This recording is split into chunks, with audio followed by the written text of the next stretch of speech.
और देखिए किस तरीके से इसका असर अब मिडिल ईस्ट में भी दिख रहा है। मिडिल ईस्ट में जंग लगातार जारी है और भयंकर जंग हो रही है। हमास और हिजबुल्लाह दोनों का ही खात्मा इजराइल कर रहा है। लेकिन तीसरे मोर्चे पर अब ईरान भी है और ईरान की तरफ से इजराइल पर जो अटैक किए गए हैं अभी तक इजराइल ने उसका जवाब नहीं दिया है और ऐसे में ईरान पूरे जोश में नजर आ रहा है।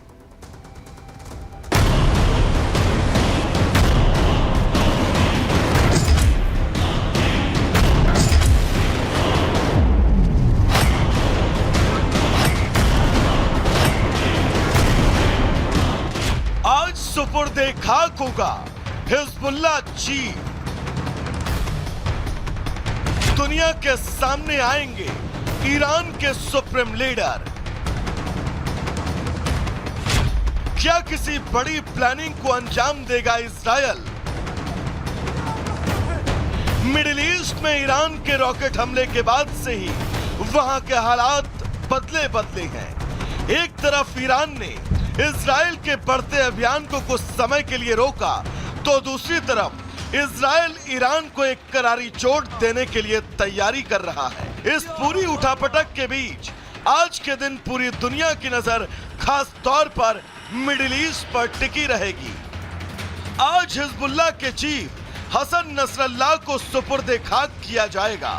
लेबनान की राजधानी बेरूत में आज बड़ी संख्या में लोग इकट्ठा होने वाले हैं। लेबनान से सटे ईरान में आज वहां के सुप्रीम लीडर खामेनेई जुमे की नमाज में शामिल होंगे। हसन नसरल्लाह की मौत के बाद से ही ईरान के सुप्रीम लीडर को सुरक्षित जगह ले जाया गया था, जिसके बाद आज वो पूरे देश और दुनिया के सामने नजर आएंगे। लोग भी ईरान के हमले के बाद अपने लीडर को देखना चाहते हैं और माना जा रहा है कि बड़ी संख्या में लोग इकट्ठा होंगे। जिस विशेष हॉल में ये नमाज पढ़ी जाएगी वहां तक जाने वालों के लिए खास इंतजाम है। लोगों को वहां तक ले जाने के लिए मुफ्त ट्रेन और बस की सेवा दी जाएगी। यानी एक तरह से खामेनेई दुनिया के साथ साथ इजरायल को यह दिखाने की कोशिश करेंगे कि वो इजरायल से डरते नहीं, बल्कि वो उसके हर हमले का सामना करने के लिए सीना ताने खड़े हैं। नसरल्लाह की मौत के बाद इस बात की अफवाह तेज थी कि अब इजरायल ईरान के सुप्रीम लीडर और उनके परमाणु ठिकानों को तबाह करेगा। मगर इजरायल के दिमाग में क्या चल रहा है कोई नहीं जानता। ईरान के 180 रॉकेट हमलों का जवाब देने के लिए इजरायल बेचैन भी है। नेतन्याहू खुद अपने लोगों को यह जता देना चाहते हैं कि ईरान हो या लेबनान, इजरायल वही करता रहेगा। Bureau report, Republic Bharat. तो देखिए मिडिल ईस्ट में भयंकर जंग जारी है, लेकिन कुछ देश ऐसे हैं जो बटे हुए नजर आ रहे हैं। कुछ देश ईरान का साथ दे रहे हैं, कुछ इजराइल का। वहीं कतर की अगर बात करें वो भी इस लिस्ट में आ गया है। कतर इजराइल पर भड़का हुआ है। दरअसल मिडिल ईस्ट में जो हो रहा है वो सामूहिक नरसंहार है। कतर के एक नेता ने यह कहा है गाजा पट्टी लोगों के रहने लायक नहीं रह गई है। जिस तरीके से इजराइल ने उस पर हमला किया उसके बाद से सीज फायर के लिए गंभीर प्रयास की जरूरत है।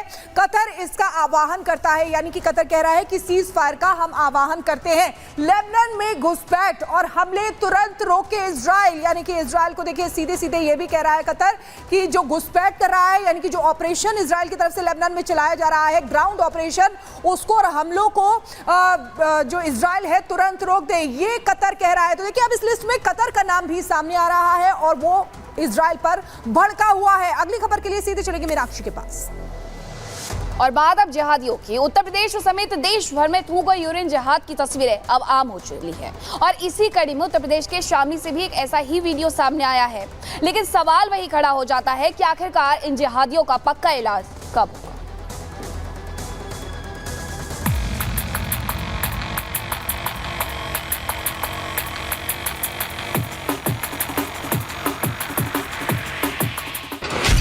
शामली में नया विवाद।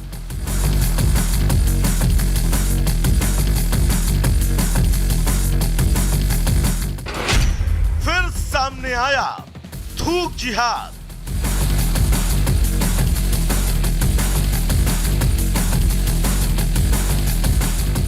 देश भर के अलग अलग इलाकों से आ रहे वीडियो और तस्वीरें आपको ये बताने और चेताने के लिए जरूरी है कि कुछ भी खाने और पीने से पहले आपको सजग रहना होगा, क्योंकि तस्वीरें 1 या 2 तक ही सीमित होती तो शायद सवाल इतना बड़ा न होता, लेकिन थूक और पेशाब जिहाद की वीडियो आने का तो जैसे कोई क्रम चल चुका हो।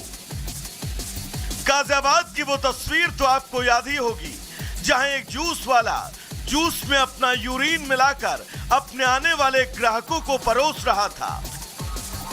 ठाणे का वो वीडियो भी आपके जहन में होगा, जहां एक फल विक्रेता अपने यूरिन को फलों में मिलाकर ग्राहकों तक पहुंचा रहा था।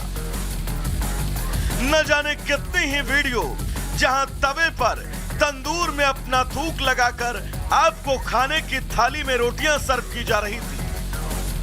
कुछ ऐसी ही तस्वीर उत्तर प्रदेश के शामली से भी सामने आई, जहां एक नॉनवेज होटल पर रोटी में थूकने का वीडियो सोशल मीडिया पर वायरल हो रहा है। वायरल वीडियो में युवक रोटी पर थूकता नजर आ रहा है। युवक रोटी बनाते समय और रोटी पर थूक रहा है। आपको बता दें कि कुछ समय पहले शामली से जूस में थूकने का वीडियो भी वायरल हुआ था। फिलहाल ये वायरल वीडियो शामली कोतवाली क्षेत्र के विजय चौक का बताया जा रहा है। ऐसे वायरल वीडियो के साथ ये सवाल कि किसी भी धर्म की आस्था, शुचिता और शुद्धता के साथ खिलवाड़ का पाठ आखिर इन लोगों को कौन पढ़ा रहा है और कब तक इन जैसे जिहादियों की इस शर्मनाक करतूत पर लगाम लगेगी। Bureau report, Republic Bharat. Report आपने देखी, अब आपको बताते हैं कि आखिरकार ये साजिश कब कब सामने आई है। तारीख सबसे पहले 25 सितंबर 2024, वीडियो कहाँ का था? बागपत, उत्तर प्रदेश का। आरोप क्या है? आरोप नहीं है सीधे सीधे, बल्कि वीडियो सामने आया है कि रोटी पर थूका जा रहा था और उससे सेका जा रहा था तंदूर में। अब 22 सितंबर 2024 की तारीख आती है, जगह महाराष्ट्र का ठाणे। आरोप फलों में पेशाब की जाती है, इसका वीडियो भी जमकर के वायरल हुआ था। 13 सितंबर 2024 गाजियाबाद उत्तर प्रदेश में जूस में पेशाब करने का एक वीडियो भी सामने आया था, जिसके बाद कार्रवाई भी की गई थी। और तारीख 8 सितंबर 2024 की है, जहां जबलपुर मध्य प्रदेश में पैरों से आटा गूंथे जाने का वीडियो सामने आया था। उसके और पहले जाते हैं तो 7 सितंबर 2024 की तारीख में ग्रेटर नोएडा उत्तर प्रदेश से ये वीडियो सामने आया है, जहां रोटी में थूकने की घटना वीडियो में रिकॉर्ड हो जाती है। सवाल वही खड़ा हो जाता है कि आखिरकार इनकी ट्रेनिंग करवा कौन रहा है।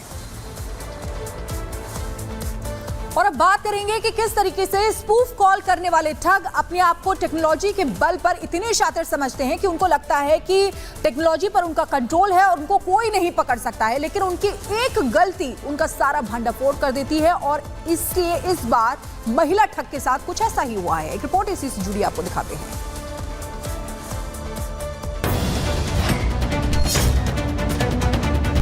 यूपी के ग्रेटर नोएडा में पुलिस ने एक ऐसी महिला को गिरफ्तार किया जो खुद को पुलिस अधिकारी बताकर कई लोगों को ठग लेती थी। जब मामले की छानबीन की गई तो पता चला कि महिला ने क्रिप्टो करेंसी के जरिए लोगों से पेमेंट भी कराई। जोया नाम की इस महिला का पूरा खेल स्पूफ कॉलिंग के जरिए शुरू होता था। स्पूफ कॉलिंग करके आरोपी जोया पहले अधिकारियों से फोन पर ही पूछताछ करती थी और फिर उन्हें अलग अलग मामलों में फंसाने की बात करती थी। आरोपी जोया ने तो खुद को अधिकारी बताकर पुलिस एस्कॉर्ट की भी मांग की थी, लेकिन जोया के इस खेल का खुलासा तब हुआ जब जोया खान ने थाना सेक्टर 142 के एसएचओ को एक स्पूफ कॉल के जरिए संपर्क किया। उसने खुद को नोएडा के एक वरिष्ठ अधिकारी के रूप में प्रस्तुत करते हुए एक मामले में पैरवी करने का दबाव बनाया। इसके बाद पुलिस ने मामले की गहराई से जांच की और पता चला ये कॉल दुबई के एक सर्वर के माध्यम से की गई थी। ऐसा करके उसने न सिर्फ कई आम लोगों को बल्कि पुलिस के कई अफसरों को फंसाने में कामयाब भी हुई। कई लोगों से तो जोया ने क्रिप्टो के जरिए पेमेंट भी ली थी। इस तरह की ठगी करना जोया के लिए कोई नई बात नहीं है। इससे पहले जोया साल 2019 में भी ऐसी फर्जी अधिकारी के मामले में जेल की सजा काट चुकी है। फिलहाल पुलिस अब आगे की पूछताछ कर रही है। Bureau report, Republic Bharat.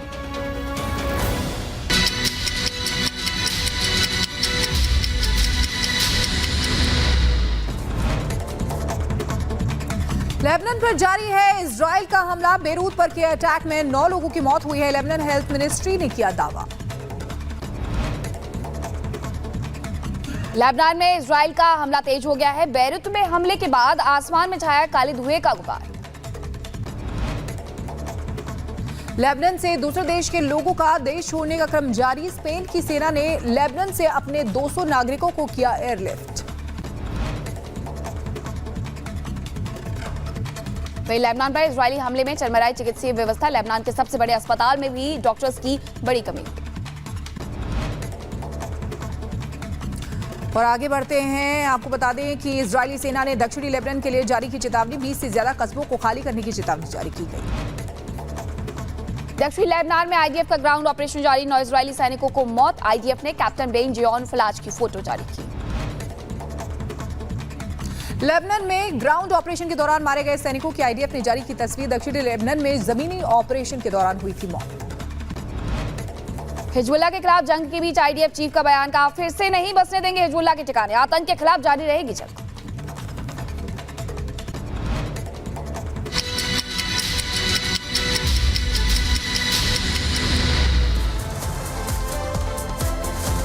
जाग उठा भारत में फिलहाल रुक रहे एक बहुत छोटे से ब्रेक के लिए, लेकिन खबरों का सिलसिला रिपब्लिक भारत पर लगातार जारी है।